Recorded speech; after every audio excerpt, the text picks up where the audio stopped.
Hi everyone, thanks for joining us for a bit of a chat this afternoon. We're having a tremendous summer, and as you know, there's a few weeks left of the Commonwealth Bank Series, and not long before the Sheffield Shield final, we thought we'd have a little bit of chat. There's always lots of issues to talk about, and no doubt you'll be interested in that. But cricket has had as I say, a fantastic summer. There are more people playing cricket than any other sport, and right now there are more people watching cricket on TV than any other sport. The game's in great shape. There are always some issues to talk about, but we're really pleased with what we've seen this summer. I'll be happy to take your questions on anything you might like to ask about. What's happening with Brad Haddon? Has he been dropped or rested? Brad's very aware of the position. He's had a number of conversations with selectors particularly the national selector, over the last few weeks, and as late as or as soon as just 24 hours ago. So he knows that he's out of the team on a performance basis, and he's under no illusions as to where he sits in the selector's eyes. Why did they say he was rested at the start of the series when he was obviously dropped? Well, I think as I understand it, the communications to Brad have been very, very clear, and there's no doubt, and there has never been any doubt in Brad's mind as to where the selectors see him. And I think that he's been open about that right from the start, and I might say, and I might add, I think Brad's been very mature and very professional about that all of the time. I know that he doesn't necessarily want to be out of the team, but I think he's at the same time feels refreshed and is raring to go and fight his way back. So do you think that the millions and millions of people who are watching and playing the game deserve reasonable communication? That they'd like to know what's going on with their team as well. But is he being rested? Is he dropped? I think there has been a very strong focus over the last few months for the national selection panel to communicate very clearly to the players. And personally, I understand over the last couple of weeks that there might have been a little bit of uncertainty in the public space about this particular selection, I suppose, and personally I think that we can do better, and if we need to do better in that regard, then we will, and we'll work on that. Cricket's been carved up in the newspapers and on the airways over the last week or so about perceived lack of communication. So why can't the public get the same reasonable communication with the players again? Well, the communication to the players and to the player group, and you know from talking to some of the players, and I know that too, that communication has been a focus of improvement, and it's something that is happening, and the players are very comfortable with that and the fact that it has improved. As I say, if there are things that need to be made clearer in the public place, and they're not, then they're things that we need to improve, because we owe that to cricket fans around the country. Why did that happen? Why, when the last squad of these two games was announced, why wasn't it made clear that he was dropped by John Inverarity? Do you know what sort of went wrong? No, look, I don't know the specific detail of it. All I know, looking back on it, is that clearly something's gone awry there, and it's something that we need to be clearer on. I know John's speaking to the media with announcements next week, and that in itself, I think, is an opportunity to clarify some of those things. Will you speak to John about the way it was handled, or will you speak to people in the organisation about? Yeah, look, I think we talk about these things a lot and reflect on them. We're not comfortable with the level of uncertainty and public discussion on this particular matter. The really important thing, though, for us, and the real focus in recent times for the national selectors, has been to the players, and perhaps that area of improving that for the public's benefit just needs to be touched up on as well. What about Ryan Harris being rested from the one-day internationals? Is that just about player rotation? He's clearly in top form. No, Ryan Harris is out of the side because he's not fit to perform, and I'm not privy to the exact conversations that have been had, but there's obviously a combination of things there, as John Inverarity has talked about. But I don't think it's right to say that he's just simply rested, because that's just not true. What are your thoughts on Channel 9 going to Friday night league instead of cricket, the one day in Sri My view is that cricket is an international sport. It's the Australian cricket team playing in that match in the Commonwealth Bank one-day series, and the Australian cricket team should be the priority. That's my view. James, Andrew Symonds retired from all cricket last night. Can you reflect on his career and I suppose maybe a little bit on the way that it ended as well?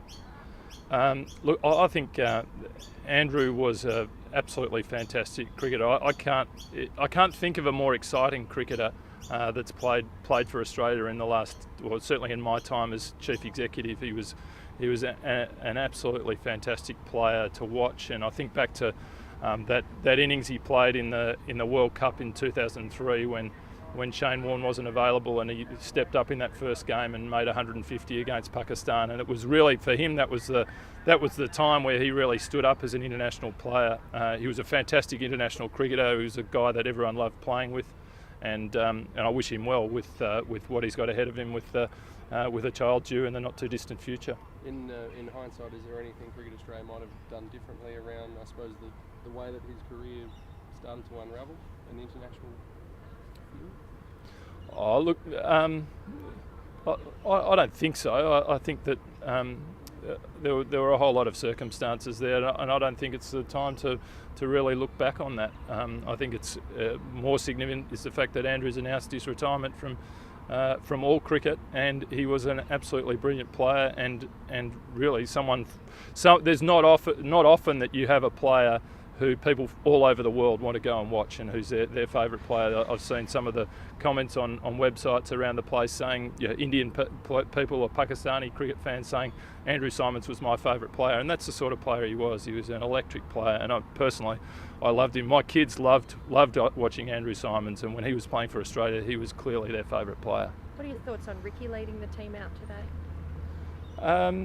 Look, it's a bit of a blast from the past, isn't it? But it's an appropriate decision that the selectors have made, and I'm sure Ricky will do a great job. It's a pity Michael's not out there, but Ricky will stand in, as we know, very, very well.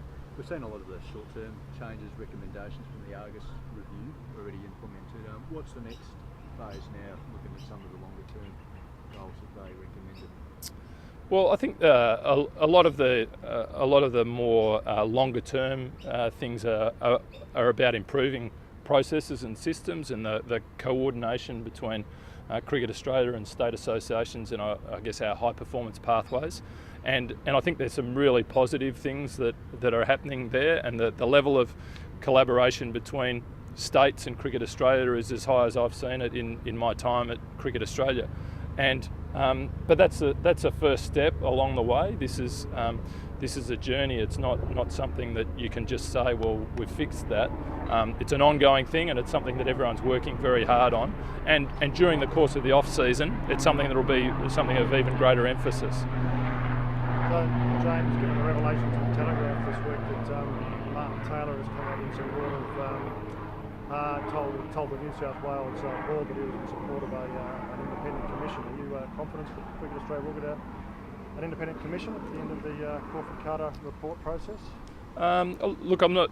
We're in the midst of a process in regards to the governance review, and I think it's too early to say how that is all going to unfold. The Cricket Australia directors have taken a position, and they've unanimously recommended changes to the governance of Cricket Australia to the members.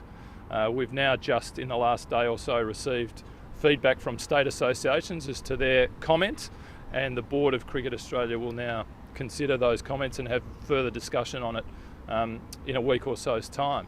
It's a process, and it continues to unfold. Ultimately, there's no end date to this, because ultimately it's a decision that needs to be made by the members, by the states, and Cricket Australia directors need to understand what it is, what proposition they want to put to the members for them to vote on. So what do you think will happen at the board meeting on February 27th? How far will the process proceed at that meeting, do you think? Look, difficult to, I'd be uncomfortable speculating about that. I haven't even had a chance to fully digest the feedback that's come back from the state associations yet. But that's really very much in the hands of the chairman, how he wants to run the meeting and how the discussion goes. But it's sure to be a healthy debate and a fulsome discussion on what's a very important issue for Australian cricket. And people are asking me, it seems that everybody in Australian cricket has been reviewed except you. Why is that? I can assure you that I've been reviewed very, very seriously, and I do get reviewed every year. I've got very clear performance indicators on what, in my role, that I'm required to try to deliver for Australian cricket, and they're reviewed and assessed every year. James, just quickly wanted to ask about the ICC review that's been going on, the Wolf Report. You would have had a little bit of time to have a look at that, and obviously the next step in the process is for chief executives to meet and have a look over it. Yeah, I haven't seen the agenda for, we've got a chief executives meeting in early March in Dubai. I haven't seen the agenda for that, so I'm not sure if it's on there. At times there are things that aren't on the agenda for the chief executives to discuss, and in some ways I won't be surprised if that's not on the agenda. It'll certainly be a point of discussion amongst the chief executives, even if it's not an official agenda item. But I think it's a board issue first and foremost. And as I understand it, the board received the report, didn't really have much discussion on it in the meeting. Their next meeting, I think, is sometime in April. So that's really the next stage. We'll discuss it. Cricket Australia will discuss it a little bit at our board meeting on the 27th. But I think that's something that's going to be a little bit of a process. Have you got a personal view on its recommendations, what the direction it's pointing the ICC? Oh, look, I think there's a lot of really good stuff there and sensible stuff about best practice governance, and that's what any cricket organisation, any proper organisation would want. There's also some practicalities, of course, in getting from one step to the next, and they're the challenges, I guess, the directors and then ultimately the members will need to tackle. Is there any point having a discussion about it, given that India have publicly opposed it? I think Cricket Australia's view on that is that it's the members of the board of the ICC have commissioned this review. It's got some recommendations about what's best practice, and so from that viewpoint, it would be silly just to throw it out. And I think Cricket Australia will obviously talk about that on the 27th. But if no organisation should be satisfied that it can't improve in some way by taking on recommendations that bring us closer to best practice. Just on the captaincy quickly again, do you think Warner being left out, is that a matter of some inconsistency in his playing or inexperience, or a bit of both? I think that's probably a question for John Inverarity next week, but clearly there's some really good signs with David being recognised with the vice captaincy, and they've made a decision about Ricky captaining today, but there's a really strong message for David in terms of his leadership, and I think he made some comments yesterday that showed that he was very clear and understanding of the position selectors have taken with him being vice captain again today. A couple more questions, folks, then we've got to move James on. Reviews left, right and centre at the moment. The injury management reviews are far away from being completed. Will it be made public? Yeah, so